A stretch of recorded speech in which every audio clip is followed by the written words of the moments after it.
Welcome to The Real Factor. I'm Ed. I'm Thor. And we're here to talk about movies, past and present, movies that really impacted us and we just like to talk about. And today we're going to talk about the number one film as of the middle of December of 2022, because there may be one that may take it over, but it's going to be Top Gun Maverick, which was a big surprise for Maverick.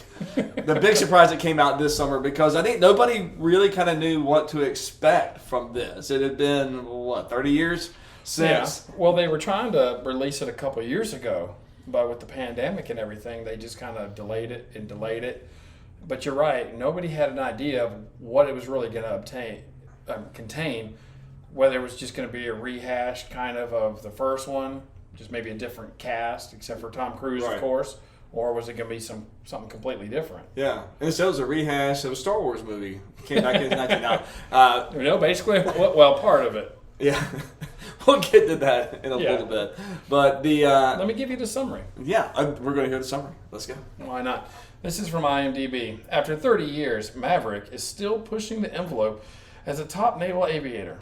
But he must confront ghosts of his past when he leads Top Gun's elite graduates on a mission that demands the ultimate sacrifice from those chosen to fly it. All right. Yeah, but he opens the movie flying the super stealth, high altitude. I mean, it goes higher than the SR-71, and it's supposed to go Mach 10, and he still tries to push it past that. Right. And what happens when he does that? We don't know what Fades to Black. He just shows up in a diner somewhere. Somebody's farm in middle of Nebraska is destroyed. Yeah, but it's just kind of showing that he's one that still wants to take risks, even at his age. He's willing to kind of do things that other people are not willing to do, even if it's bending the rules a little bit. But seriously though, I mean, it exploded in midair and then it just kind of faded to black, and you're like, okay. And then he shows up at a diner, like in a 2 states over. Yeah. But still, the best line in that was that he comes in and the little kid goes, "Welcome to Earth." Live long and prosper. Yes. But this whole setup gets him back to Top Gun because he basically kind of loses his job there, and Iceman is there to kind of help him out. Yeah, Iceman is an admiral now. Yes. Pulls a lot of weight. Yes, he does. But you got to wonder. I guess he went back because he had no other option. It was that or you're out. Right. So he chose it. But then that's when I wasn't even a montage, but you bring back all the old stuff. His old leather jacket, his old motorcycle, all the same thing. He's racing down the runway, against the F-18 instead of an F-14. He's taking off, and it's like playing to the Top Gun theme. Yeah, exactly. It's like, let's get something new, and they do. Yeah. They had to bring a little bit of nostalgia, and they bring back a few other things from the first movie. One thing they brought back, which they shouldn't have, in my opinion, and maybe I'm jumping ahead, is the piano scene in the bar. The same song. Really? Yeah. Come on. Yeah, I mean, I think he could have had I would have rather enjoyed a different song. Yeah. The funny backstory of that, because Miles Teller learned how to play Great Balls of Fire and sing it. Yeah. And he's a musician. If you ever seen Whiplash, he plays a mean set of drums in that. But he said he learned all this, and they performed it so many times on set. Yeah. And then he said they used like 15 seconds of it. Mm-hmm. And the rest of it was Tom Cruise watching from outside the bar, him playing, and it was just like, it was all like silent. You couldn't really hear him. And he's like, I guess it's what the director wanted to go with, but he's like, I learned it all. Yeah. And what confused me is Jennifer Connelly plays Penny Benjamin. Yes. And I'm like, who in the world is Penny Benjamin? I'm like, it's like they have this long backstory, but then they don't. I mean, I enjoy the original Top Gun, but I don't remember it verbatim, with everything, but I think you do. Oh, yeah. And right in the beginning, whenever Goose and Mav get pulled into the commander's office, and he's like, "You pulling another stunt like with that Penny Benjamin?" And the guy goes, "Admiral's daughter." He goes, "Yeah." So that's it. That's all the backstory you needed. But yeah.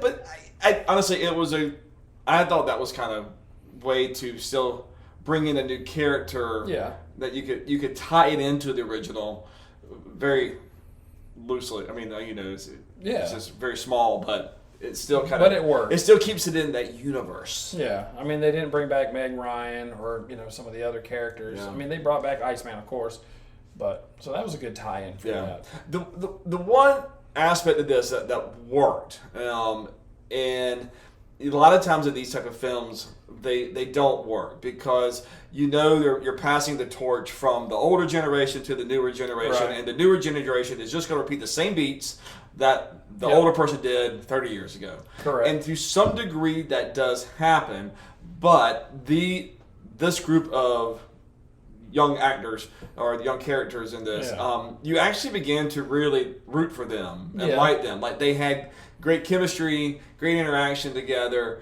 You had some that were you liked more than others. Yeah. But I think that's really what kind of helped drive the movie, plus all the aerial battles. Well, yeah. Well, they didn't have the conflict like the first Top Gun did, where Maverick and Goose versus Iceman, and it's like, the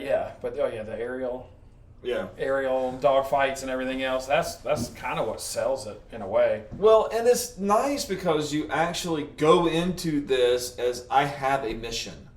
The first movie is really just about who's going to be the best in your training group. Best of the best of the best, sir. Yes. No, I'm kidding. But and while in the mid '80s, that was actually a pretty good storyline, and right now that would just seem kind of mundane. I mean, you just seen it more. Right. But this, you actually have a mission. There is a threat, the generic threat. It says both of them have generic threats, but it drives the story more. And what Top Gun Maverick does the best is they really lay out the parameters of the mission, what the conflict is, what's bad that could happen. Right.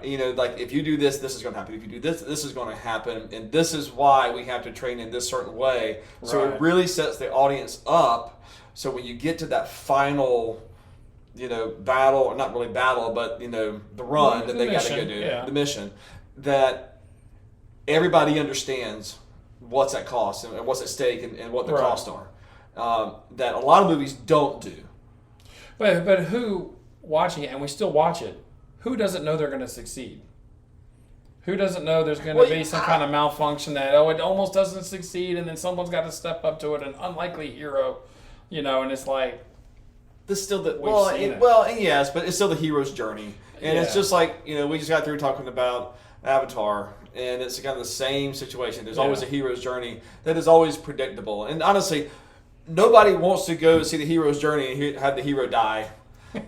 Because we all want to have somebody to root for. I do. I'm just kidding. Because it had to be a twist. I need to feel sad in my life. Well, like in the movie Cliffhanger with Sylvester Stallone in the beginning, when they're, I don't know, have you seen that? Oh, I love that. Okay, movie. Yeah. Whenever he climbs out on the rope and he's saving the woman who's falling in her strap, does that, and he reaches down the last second and grabs her, and I'm like, of course. And then all of a sudden, she falls, and I was literally like, yes. Because you expected that last second save, beat all odds, but no, it's like good. You finally, that's a good plot twist. But then, for that movie, that was his journey from. Well, and then he had to come back to it. Yeah, I get it, but so I was excited about that, but but I also like the surrogate father-son aspect, between Mav and Goose's son. Oh my goodness. I've lost it too, honestly. Oh, that's not good. I know. Cracker Jack. We're going to call him Cracker Jack. No, I'm kidding. But that took a while to actually come to fruition because you basically killed my dad. He didn't kill his dad. I mean, we're going to rehash the first movie, but it's like, no. I mean, that was an accident that happened. So they were at odds, and of course he gets selected for the mission, I mean, who didn't see that one coming? Right. And then he ends up saving Maverick at the end, which brings up an unbelievable thing, but you were going to say something else. No, I'm just like that. I don't know if you're like the unbelievable thing at the end is where they're flying the F-14. Yes. But yeah, I mean, but I loved it. I loved every bit of that. I mean, I was like, this is preposterous that this old ship can kind of this runway is all destroyed and they're in enemy territory and nobody's paying attention. And we have a shortened runway. Yeah, there's something blocking. I loved it. And I knew it when they mentioned back in the briefing. They says they have all these aircrafts, and then they got a couple of F-14s, and I'm like, they're coming back, baby, they're coming back. F-14 was a good airplane. Yes, it was. But I think this movie is just a gangbusters, and really just kind of just became part of America this summer. I mean, it played from Memorial Day to Labor Day. Oh yeah, which you just don't see that anymore, especially with streaming and all these kind of things. That they don't really give movies their time to just gestate in the movie theaters. Right. They just try to push them straight out to streaming. Right. Yeah, just like we watched Violent Night in the movie theater 2 weeks ago, and that's already streaming now. Yeah. It's like great, and it's still Christmas. It has not even Christmas yet. Yeah. And it's already out. Everybody can watch it in their home on Christmas. Go back and watch our little talk on that. There's no spoilers in it. So, but do you have anything else that you want to bring that? No, I just think that it's. I think it was a great film. It's going to be up for, top film of the year. It might be deservingly so. Well, I think as much as I cut on it, it's a great film. It is. I mean, I love the Star Wars aspect. Yeah, we do have to mention the Star Wars aspect. I was hoping you would. I know. You want to go ahead? No, you go ahead. You're the Star Wars expert. The end of it, it's like, all right, here we gotta maneuver these small planes down this tiny corridor where you got guns that are shooting at you, and then enemy fighters that are going to be following after you, and we got to go shoot this little hole and this target. And it's only by so many meters, and it's just like shooting womp rats back home. It's like, what is that? Oh, that's the Star Wars Death Star trench run. Oh, okay, yeah, I've seen this before. But you know what? Again, we all knew what to expect. We've seen Star Wars, we've seen the Death Star trench run, and I'm like, I get it. I understand what they're doing. And you just knew it was going to work. Yeah. But this time they had to hit it twice. Yes. Not just once. Oh, well. So there's the plot twist. Yeah. Ooh. You had to have 2 crack shots at it. Exactly. And man, Tom Cruise still doing his own stunts. He's in those aircrafts. Just pulling all those G's, and I mean, he's an amazing man at 60. Yeah. There's no way you think he's 60 when he's doing all that stuff. I mean, they don't have regular military fighter pilots at age 60 pulling those G's. Right. So, more power to him. Exactly. And he just jumped out of a helicopter to celebrate Maverick. Did you see that? I did, yeah. I'm like... Maverick's coming to streaming tomorrow. Well, they don't know when this is. This is December 21st. They will see when it was released. That's true. Because they're all subscribed, right? That's right. All subscribed? And while we're talking about that, please subscribe. It really helps us out. Doesn't cost you a thing. Doesn't hurt you at all. Just hit that little button on the YouTube right there. I mean, I really don't. Can we vent? I don't understand to hit subscribe. Just hit it. Hit like. Click subscribe. The button. I mean, that's it. Yeah. And that way you'll never miss it. You'll always have us there. Exactly. All right. What's your real grade? What's your real factor real grade? All right. So I'm going to give this a 4.5 out of 5. All right. I really like it. I think I could watch it over and over and over and just not get old. Let me get the feels. Not me. Sorry. I'll give it a 4 though. Okay. I won't go lower than that. I'll ask you this though: if you had the choice, you had Top Gun 1986 and Top Gun Maverick right there. Which one would you go towards? 86. You go towards 86. And it's not because it's a classic and I'm all nostalgic. I like it better. I think you're following him, Maverick, from being a troublemaker, and they give him that one chance because the other guy washed out. So, okay, you're lucky. You get that. And it's like he's kind of the underdog the whole time, but he puts that chip on his shoulder, even though he's insecure inside, really. He puts a chip on his shoulder.